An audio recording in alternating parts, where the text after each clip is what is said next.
na última semana, o Rally da Safra trouxe os números que obteve no campo, nas áreas de produção de milho. E trouxe uma estimativa para a segunda safra no Centro-Sul brasileiro, nas áreas de produção, em 65 milhões e 300 mil toneladas.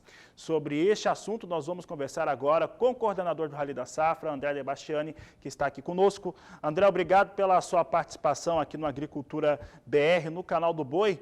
O que mais impactou você nos números quando eles começaram a ser tabulados, nos dados quando foram tabulados pela equipe do Rally? Boa tarde, seja bem-vindo. Olá, Fabiano, satisfação estar aqui de novo com vocês, falando um pouquinho do Rally da Safra e de todos os dados que a gente vem levantando. De fato, é uma surpresa negativa que a gente está tendo, né? Na verdade, quando a gente foi a campo, a gente já sabia que nos iríamos deparar aí com um cenário bastante negativo em termos de produtividade, em função de uma série de fatores, né? A gente já plantou essa safra atrasada e entrando num calendário de risco climático muito grande, e acabou que o clima também não nos ajudou. A gente teve aí mês de março, abril e até maio aí muito seco, e isso prejudicou muito as lavouras. E a gente se deparou, Fabiano, com casos muito extremos, de inclusive você vê uma seca verde, que é uma lavoura verde, bonita, teoricamente, mas que você não encontra grãos dentro dessas lavouras. Você tem espigas formadas, mas você não tem grãos. Por quê? Porque tamanha foi a seca em algumas regiões que acabou resultando aí num descasamento de polinização. Ou seja, a parte masculina da planta ela estava pronta num momento diferente da parte feminina, e a gente se deparou com esse cenário de muitas espigas acabaram não tendo nenhum grão formado. Ou ainda você tem aí a formação de grão, mas não tem o enchimento. E são situações muito extremas. A gente se depara com lavouras aí que, de fato, não vão ser colhidas, e esse é um dado para a gente ficar acompanhando muito de perto, que é entender quanto dessas lavouras não vão ser colhidas, ou ainda, a partir de que produtividade faz sentido você fazer essa colheita, e com outras lavouras que têm um desenvolvimento melhor, né? Então, dependendo muito do calendário de plantio, que começou lá em janeiro e se estendeu, curiosamente, até maio, é isso mesmo, a gente não errou, a gente teve lavouras plantadas em maio esse ano também, que é uma coisa muito fora do contexto normal, então tem diferenças grandes em termos de desempenho, mesmo dentro de uma mesma região. André, eu estava olhando os levantamentos que foram apresentados, do relatório, e eu observei o seguinte, vários estados com perda de produtividade muito expressiva.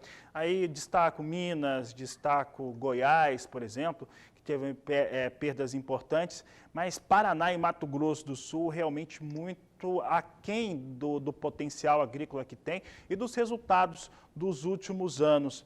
Esses elementos foram os que mais pesaram. O Mato Grosso, de certo modo, conseguiu compensar um pouco essas perdas, de fato, nos números que foram levantados? Eu acho que a gente pode traçar aqui, Fabiano, 3 cenários. Vamos lá. Um cenário mais extremo, no qual a gente pode enquadrar aí o Paraná, Mato Grosso do Sul, Goiás e até Minas Gerais também, que foram estados aí que foram duramente afetados por essa seca. Se pega, por exemplo, o Paraná e Mato Grosso do Sul, é o pior resultado desde 2008, né? Então, a gente teve a safra de 2015 que foi ruim, mas esse, inclusive, superou o cenário da safra de 2015.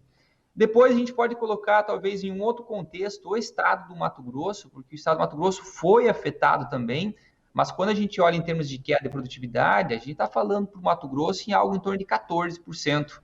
Enquanto que a gente falava lá para o Mato Grosso do Sul e Paraná acima de 30%, Minas em torno de 40% de queda.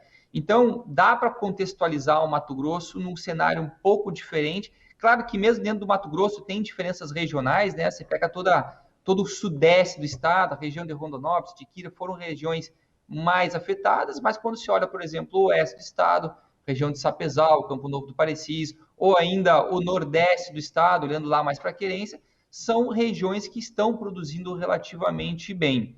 E podemos colocar aí num terceiro, talvez, patamar, quando a gente olha para os estados aí do Nordeste, claro, com uma representatividade muito menor, né? Quando a gente olha para o Maranhão, para o Piauí, Tocantins, que não tem quebras tão grandes, estão falando de 6% mais ou menos, que é o contexto desse estado. E eu coloco junto aí também um estado que está tendo recorde de produtividade esse ano, que é Rondônia. Rondônia é o que se destaca positivamente, mas infelizmente a gente tem lá 200 mil hectares. Então, não ajuda a reduzir essa perda gigantesca que a gente está vivenciando.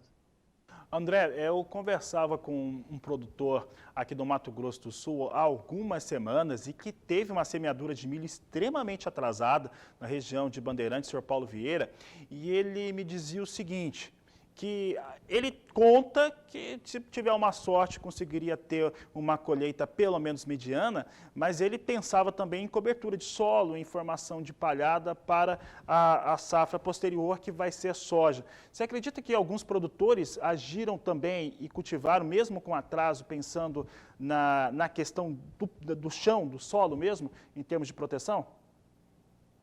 Fabiano, o produtor que planta milho, ele tem o objetivo hoje de colher esse milho e fazer dinheiro com a venda de grão. Isso não tenha dúvida. A função do milho, como apenas como cobertura de solo, era algo quando a gente utilizava muito o termo do safrinha, né? Por isso a razão do inha. Hoje não, esse milho aí é um milho que tem um objetivo econômico mesmo. Se for só para fazer palhada, a gente tem uma série de outras estratégias que podem ser utilizadas. Claro que, diante do contexto atual, você pode olhar o lado positivo, que não, o meu milho pelo menos vai fazer uma cobertura para a soja. Mas em termos geral, Fabiano, não é isso que o produtor quer. O produtor quer, de fato, colher esse milho, comercializar esse milho e aproveitar, né, essa onda de bons preços que a gente tem atualmente. André, para encerrarmos a nossa entrevista, os números do Rally da Safra foram fechados para a segunda safra brasileira, para o milho. Esses números ainda podem mudar ou agora é só um acompanhamento dessa colheita? Não, pode mudar sim, Fabiano. O que a gente encerrou foi a etapa campo do Rally da Safra, que é o momento que a gente tem dados de campo mesmo, das lavouras, para conseguir traçar aí um cenário um pouco mais baseado em dados e não somente numa ligação ou no que um produtor acha ou que algumas pessoas estão vendo na região. Quando a gente faz o rally e vai a campo, e daí a razão de existir o rally é para que a gente tenha aí dados quantitativos para mensurar essa safra. Mas essa é uma safra que, como a gente mesmo contextualizou aqui, ela está muito atrasada, então,